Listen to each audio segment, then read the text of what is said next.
Is intersectionality a liberal agenda?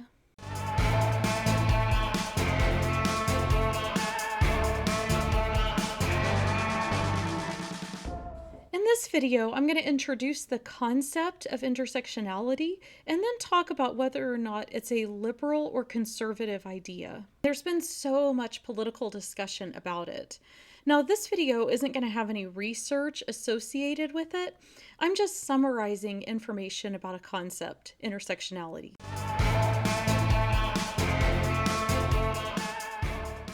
The term intersectionality was coined in 1989 by Kimberly Crenshaw, who was a law professor at UCLA. Intersectionality is just about how all the different aspects of you combine to make you unique. When we're thinking about intersectionality, we can think about all kinds of characteristics that you have. For example, we might think about your race, gender, sexual orientation, religion, social class, parents' education, your education, immigration status, the language you speak, whether you have a disability, mental health, your age, your appearance. Intersectionality is about recognizing that all of these different characteristics are going to change someone's experience in the world. For example, maybe you've heard a question like this. How do men view romantic relationships? Do women want kids? Are Gen Z entitled? We've all heard questions like this that ask what millions of people think about a topic. While it can be helpful in social science to break people down into large groups in order to understand them better, intersectionality points out that all of your characteristics intersect with each other. You are not just a gender. You are not just a race or an age or an educational attainment. You are all of those things that come together to make you you. Everyone who belongs to one group isn't necessarily going to think the same way, partially because of their life experiences, and partially because everyone has lots of other facets of themselves as well. Let's take an example I gave you just now. How do men view romantic relationships? And instead of just asking that big, broad question, let's add some intersectionality to it. Gay men might view romantic relationships differently than straight men. Immigrant men might view romantic relationships differently than native-born men. Religious men might view relationships differently than non-religious men. Men with disabilities might view relationships differently than men without disabilities. Hispanic men might view relationships differently than Asian men. And you can go even deeper with 3 layers of intersectionality. I could say gay men with disabilities might view relationships differently than gay men without disabilities or than straight men with disabilities. Here I'm intersecting gender, sexual orientation, and ability. You can see how these concepts just layer and layer and layer. You could have many layers of intersectionality. Intersectionality is about recognizing that you are not just one thing. You have never in your life walked out of your house being just a gender, or walking out of your house being just a race, or walking out of your house being just a social class. Every time you walk out of your house, you are all of those things combined. You live in the world as a complex self.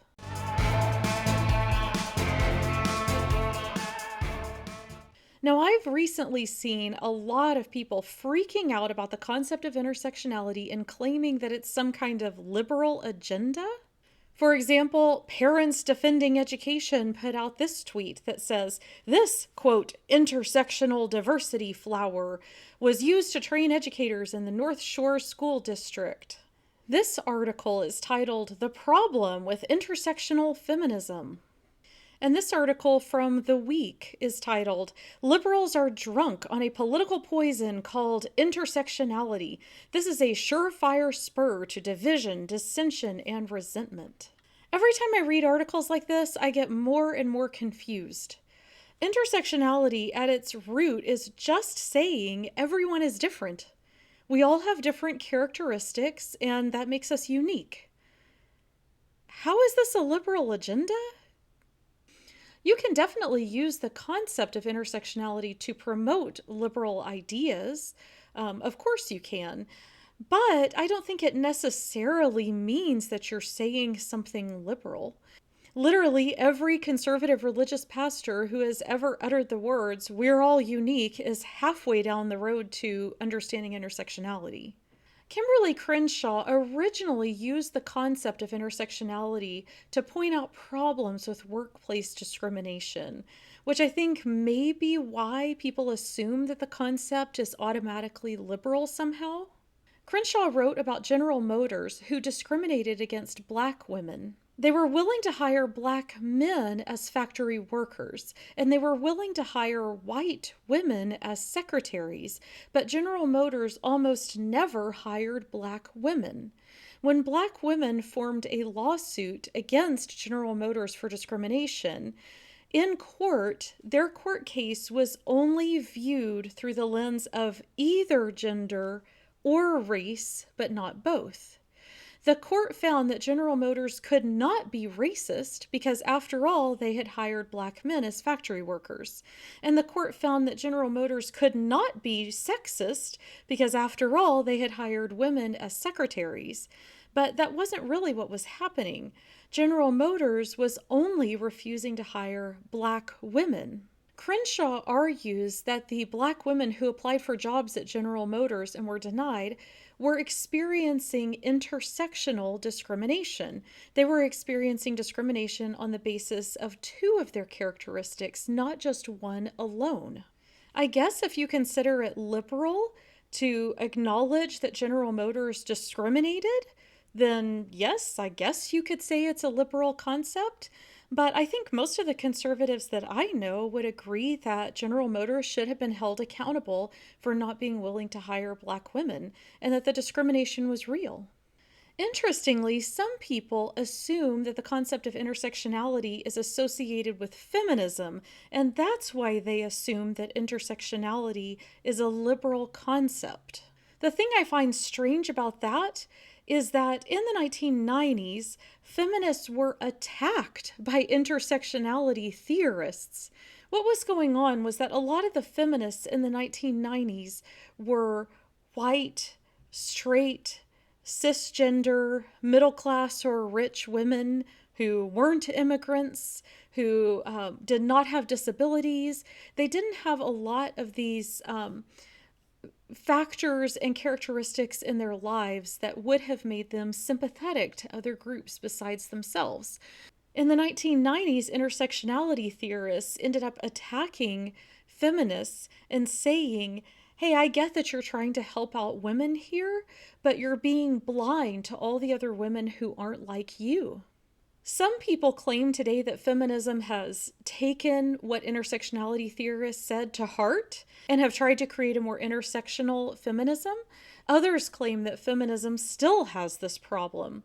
I'm not going to come down on either side of this debate. I just think it's very interesting that so many people associate intersectionality with feminism when in reality, it was an adversarial relationship. Some conservatives, like Ben Shapiro, have claimed that intersectionality really is all about how many victim groups you belong to.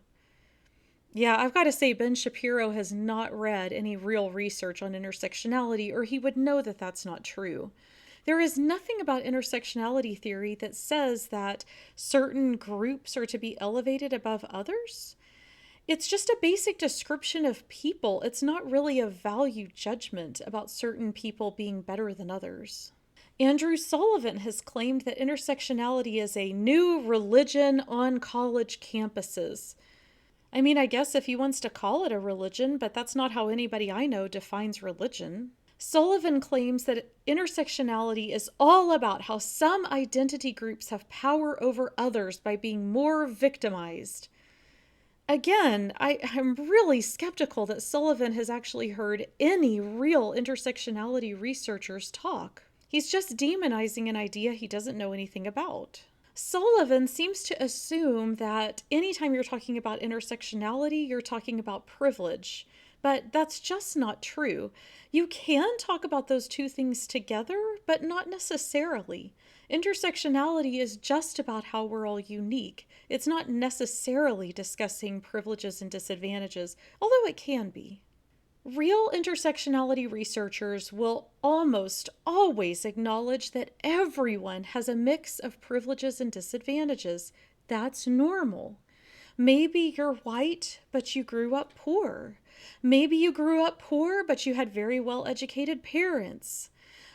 Maybe you're gay, but you don't have any disabilities. Maybe you've had mostly advantages throughout your life, but now you're a senior citizen and you're aging, your health is declining, and people aren't giving you as much respect as they used to. Everyone has a mix of privileges and disadvantages, and any real researcher says that loudly and clearly. I have actually heard intersectionality researchers speak at conferences many times on many different topics, and I have never once heard any of them engage in this kind of oppression Olympics that people like Sullivan and Shapiro seem to think that they're doing. Now, I want to be clear here. I am not saying that no intersectionality theorist ever has used the term this way. Anything humans can do, somebody somewhere is doing.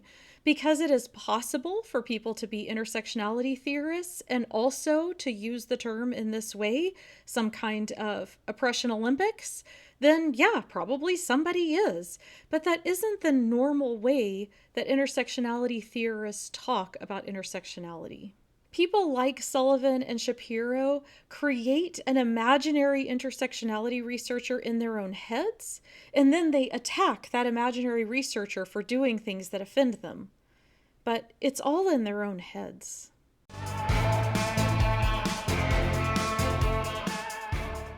So, to sum up, intersectionality is just about how we are all unique as people because we have a lot of different facets to who we are. And all of these facets combine, they intersect in a way that makes you you. Now you know what intersectionality is and what it isn't. I hope this was helpful.